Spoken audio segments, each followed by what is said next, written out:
Good evening to you all. Happy February 13th, the day before Valentine's Day. I hope you're all having a great week so far. Wanted to share with you what is going on in the real estate world with my weekly real estate update. We got some news that happened today with the Consumer Price Index. We're going to share with you a little bit about what that means, what is happening with the buyers and sellers, and what are we seeing in the inventory? So let us get started here this evening on this beautiful Tuesday.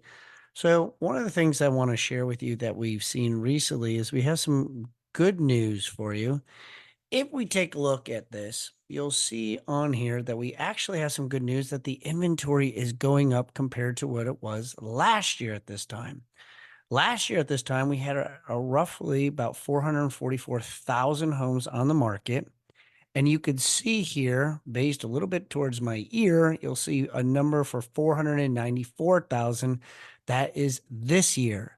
So we are seeing a 50,000 increase in units of homes and single family homes coming on the market. We also are seeing some multifamilies coming on. We are a little nervous of what's going to happen with the commercial bust this year with Warren Buffett.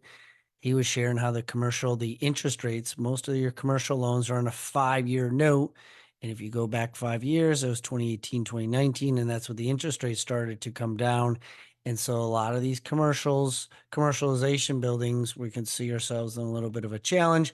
As well, we're seeing more and more people working from home. I'll get into that later on this week on what we're possibly seeing and how it's going to affect the banking world.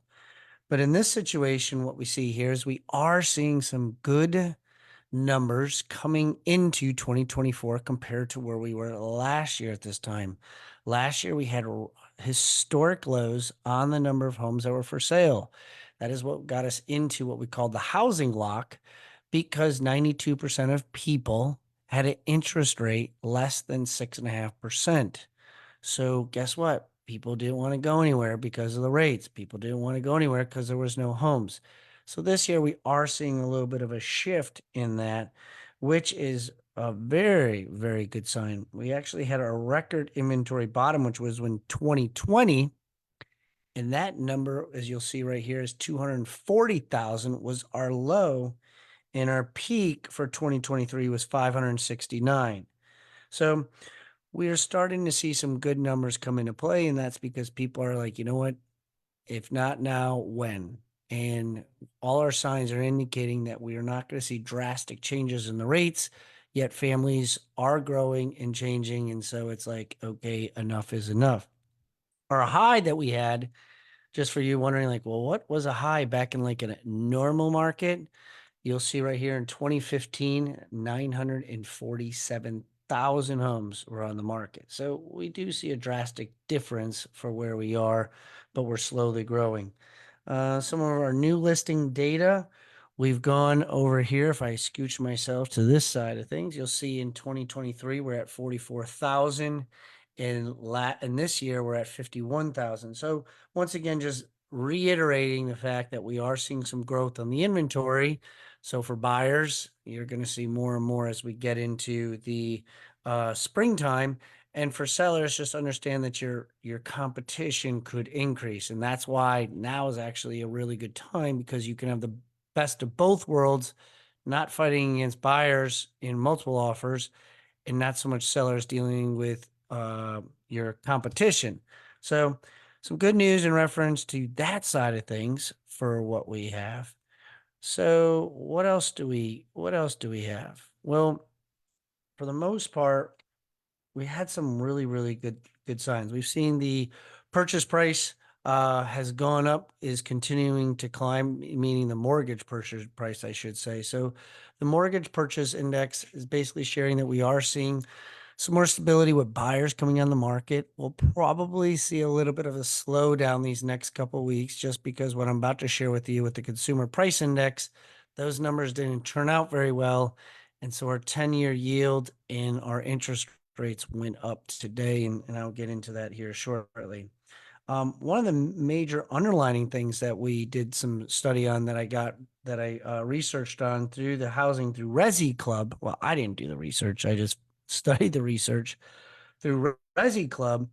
Resi Club basically stated they collected a study, 11 different areas from Fannie Mae, Zillow, Bank of America, Morgan Stanley, Realtor.com, NAR, basically stated that we are approximately 2.7 million homes underbuilt.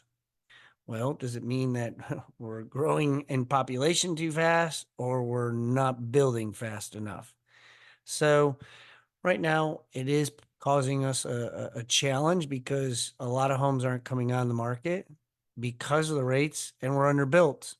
So we are growing through this and we are slowly climbing out. But for those that are just like waiting, like, oh, it's going to happen soon, unfortunately, it's not. And so if you're in a predicament and you need to discuss a game plan, that's what we're all about, is to help you get a game plan to either sell a home or buy a home. Some other statistics, we still see some strength in the Southeast.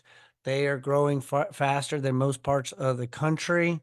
A lot of it has to do with just the cost of living, the taxes.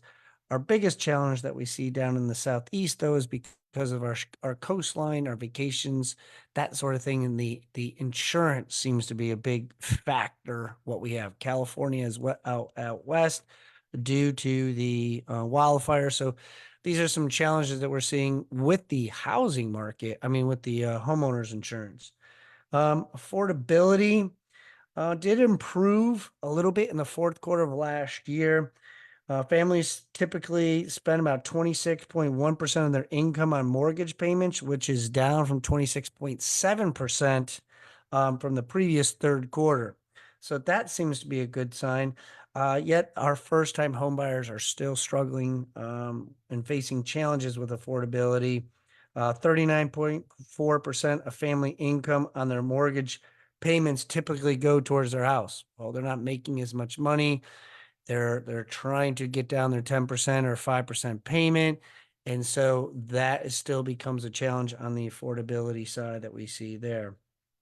Um, let's see.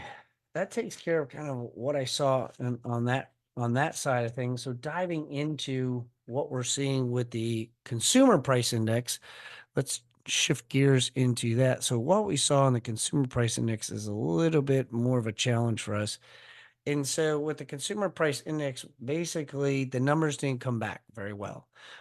We had an increase of 0.3%, which was higher. I mean, it's 0.1% higher. We were hoping to see 0.2, but here's my thought. Take it for what it's worth. I just think that our Christmas doesn't help out too much, meaning that people are spending a lot more money during the holidays. They're going out to dinner more. They're having parties. They're doing all these different things that they normally aren't doing. And so they're seeing this taking shape, and this is when it's affected by us. We also see that another key ingredient is shelter, and shelter makes up part of this consumer price, this consumer purchase index that we see, or price index that we see here. And so the shelter, let's see if I have a chart here for you to see this, because you might be like, what the hell does this have to do with anything? And basically, as you see here, shelter makes up a part of our consumer price index. And then you have all the food at home, energy, electric, apparel, medical care, insurance, gas. These things all make up what we are paying.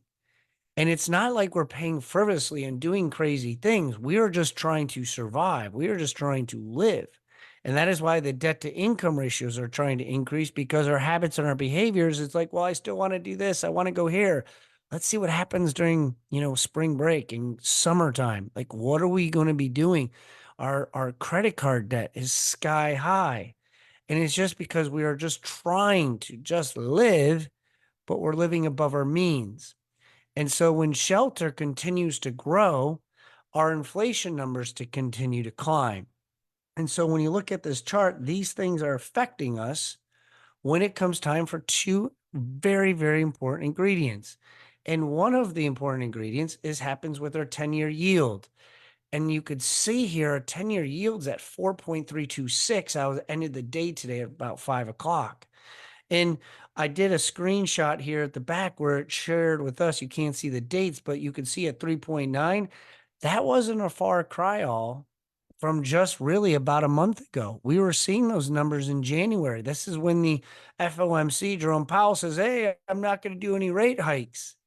And so we all got excited. And so the rates started to come down and they got themselves in the mid sixes, and buyers were getting all excited. And the Mortgage Broker Association started to see like applications go up, and people are like, finally, it's here. It's exciting.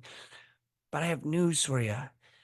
It's going to happen, but it's probably not going to be towards the fourth quarter of this year that we are going to see low sixes in more than likely potentially upper fives, but it's not going to be anytime soon. All so if you're hoping for that, this was the rates today. These rates today were taking it was 7.13 today.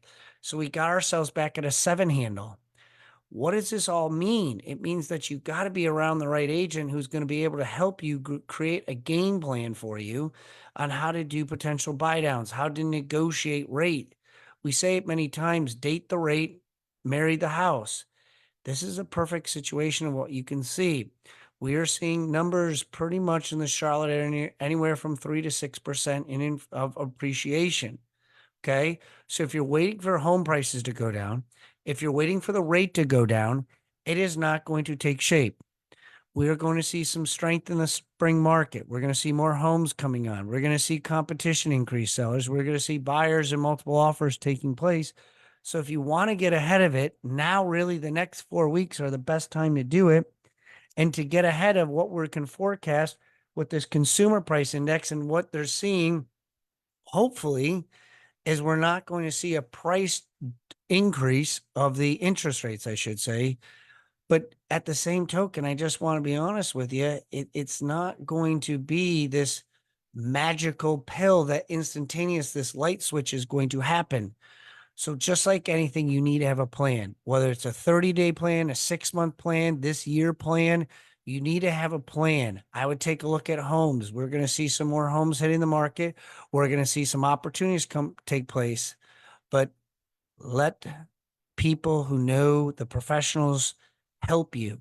And at the same token, some of these professionals, I'm also going to say, I hope they're educating themselves. This is why I do this video. One is to help a buyer or seller, to help you come up with a game plan, or help a real estate agent or somebody that's in this business, in this career, to be like, hey, I'm not too sure about this. I don't know about 3-2-1 buy downs. I don't know about the consumer price index, the 10-year yield. What does this all mean? What do you mean about the competition? What do you mean about the appreciation values? All these things are important ingredients, and you need to follow and you need to study this type of stuff. So, guys, if I can help you in the real estate world, if you have questions, if you're trying to see what is going to take place and how we are working with expired listings, for sale by owners, buyers, sellers, all these different things. Maybe it's investment property, portfolios you're trying to build. Okay. I study this daily, every single day, to help you in your real estate, because more than ever is you need it. So guys, I appreciate you. If you have any questions or anything else I can help you with, feel free to put your information in the chat, DM me, or reach out to me any social media way possible. I appreciate you all. Hopefully you found this useful, and we will catch up with you next time around. Bye all.